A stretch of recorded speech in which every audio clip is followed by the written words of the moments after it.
La reactivación económica le apunta evidentemente al empleo. Es la segunda fase de lo que ha dicho el presidente de la República será su plan de gobierno. Una vez que ha vacunado prácticamente a la mitad de los ecuatorianos, el sector productivo está a la espera y a la expectativa de lo que habíamos hablado, esta nueva ley de oportunidades, pero también, por ejemplo, las reformas tributarias y también lo que podría ser esta apertura de mercados internacionales, como hemos visto también el ministro Prado en Perú, abriendo oportunidades también allí con algunos empresarios de ese país. Con nosotros está el presidente de la Federación de Cámaras de Industrias del Ecuador, Pablo Semedo. Buenos días, gracias por acompañarnos. Muchísimas gracias, Byron, muy buenos días, un gusto estar aquí en Telediario. Empecemos por el principio. Una vez que está vacunado casi la mitad del país, pues bueno, se reactiva un poco, aunque el consumo no se ha reactivado en la medida que esperábamos, pero bueno, ya es bastante. Los centros comerciales están atendiendo, digamos, con limitaciones, pero ya la gente está volviendo a la normalidad, entre comillas. ¿Cómo han sentido ustedes en los negocios, en el día a día? Mire, yo creo que es importantísimo felicitar al Gobierno Nacional por la acción decidida en la vacunación. Creo que el presidente de la República ha cumplido un papel fundamental y hay que destacar, esto no es un hecho menor, todo lo contrario, es un hecho mayor que haya cumplido su primera promesa de campaña, vacunar a 9 millones de ecuatorianos. ¿Qué ha ocurrido justamente con la reactivación productiva? Si nosotros hacemos un análisis de las cifras de ventas del servicio de rentas internas, vemos que hay una mejora en las ventas si comparamos los meses ya desde junio, julio y agosto con el año pasado. Sin lugar a dudas hay un incremento. Sin embargo, no llegamos todavía a los niveles del año 2019. ¿Qué es lo que va a ocurrir entonces? Tenemos una proyección de que hacia finales del año las ventas crezcan y se mejoren sin duda respecto al año 2020, que fue un año muy complejo, muy difícil, pero no llegarán a las del 2019. ¿Qué hacer frente a esto entonces? Generar confianza en el país. Y aquí yo sí quiero hacer un llamado a la Asamblea Nacional. El primer poder del Estado, tiene que dar gobernabilidad en el Ecuador. Es fundamental que en la Asamblea Nacional se dejen los intereses particulares y personales, porque el Ecuador está atravesando la peor crisis sanitaria, económica y ética de toda su historia. ¿Qué tenemos que hacer entonces? Todos los ecuatorianos arrimar el hombro para reactivar la economía del país, generar mayor producción y así generar más empleo.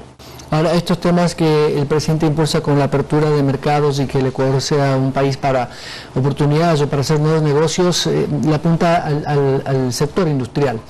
Y evidentemente hemos visto algunos esfuerzos. Veo que el Grupo Gloria, por ejemplo, va a venir con 12 millones de dólares el próximo año, que es importante, pero localmente la industria tiene que fortalecer sus propios procesos. Hablaba de una agenda de competitividad el ministro, que tiene que ver un poco con eso, a apoyar y ayudar al sector productivo a darle facilidades para producir. ¿Sienten que en estos 4 meses ha habido estas facilidades? Sin lugar a dudas. Nosotros hemos tenido un diálogo directo con el ministro Julio José Prado y con las autoridades del gobierno para mejorar la competitividad del Ecuador. Desde la Federación Nacional de Cámaras de Industrias hicimos un estudio junto con la Organización Internacional del Trabajo sobre empresas sostenibles.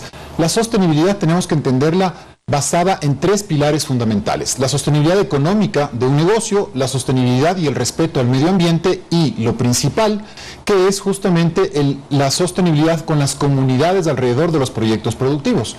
Esta agenda de sostenibilidad contiene 17 pilares fundamentales que son una agenda de competitividad. ¿Qué estamos haciendo ahora entonces? Trabajando ya con la viceministra de Industrias, con los subsecretarios en el ministerio, para empezar a eliminar una gran cantidad de desincentivos, de trámites y de trabas que se requieren. Y esto no lo hacemos para la gran empresa, lo hacemos precisamente para lo que se denomina la base de la pirámide, que son los 800,000 microempresarios que existen en este país, los emprendedores, los jóvenes que quieren realmente sacar adelante un emprendimiento y que no pueden porque, por ejemplo, Byron, los costos de emprender en el país para iniciar un emprendimiento son al inicio de $1,629. Esa es la cifra que nosotros tenemos, cuando en Colombia y en Perú es de $600, $700. ¿Por qué pasa esto?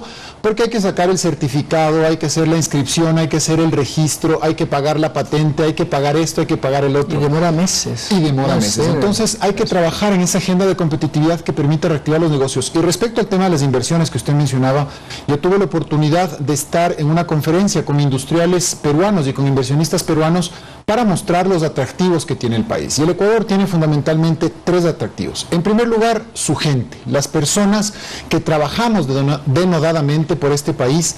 En segundo lugar, la dolarización. No hay justamente ese efecto cambiario. Mire usted lo que ocurrió en el Perú con las elecciones. Se depreció el sol peruano en un 20%. Salieron 20.000 millones, 40.000 millones de dólares del Perú. Eso no pasa en Ecuador. ¿Por qué? Porque tenemos una dolarización y estamos blindados. Y en tercer lugar, ese entorno macroeconómico que el presidente de la República y el equipo económico están construyendo para dar justamente una sostenibilidad a la economía del país.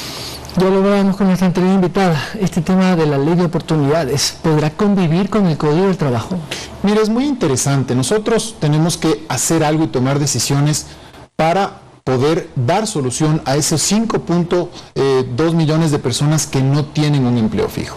Las cifras del desempleo en el Ecuador no son actuales, vienen arrastrándose desde años atrás, pero existe una correlación justamente con el déficit fiscal y con, lamentablemente, la corrupción que ha habido en este país. ¿Por qué? Porque si no tuviésemos déficit fiscal, es decir, si es que el Estado no gastaba mucho más allá de lo presupuestado, habríamos consolidado un sistema económico que permita a su vez garantizar un crecimiento de la economía nacional mucho más orgánico. El Ecuador necesita crecer durante 20 años al 6% para poder sacar a los ecuatorianos de la pobreza, para poder generar pleno empleo. ¿Qué quiere decir esto? Que tenemos que ponernos de acuerdo. Y vuelvo a insistir, y mi llamado a la Asamblea Nacional, para que aporte, para que ayude, para que deje de lado los intereses particulares y personales de los bloques políticos que son muy respetables, muy representativos. Yo he tenido contacto con algunos asambleístas de Izquierda Democrática, del mismo Pachacutic, lo tuvimos en el directorio de la Cámara de Industrias y de la Federación de Industrias, a Salvador Quispe, para comentar y decirle, den gobernabilidad, y esto es algo fundamental, la gobernabilidad. Y de esa manera entonces aplicar soluciones diferentes. Sí pueden convivir 2 legislaciones desde el punto de vista en que una ley que se aplique de un día hacia adelante es perfectamente posible. Y los derechos laborales de aquellos trabajadores que están ahora bajo la vigencia del Código del Trabajo se mantengan. ¿Qué es lo que entonces vamos a hacer? Dinamizar el mercado laboral, que es lo principal que se requiere en este momento para dar solución a esos ecuatorianos que lamentablemente no tienen un empleo formal.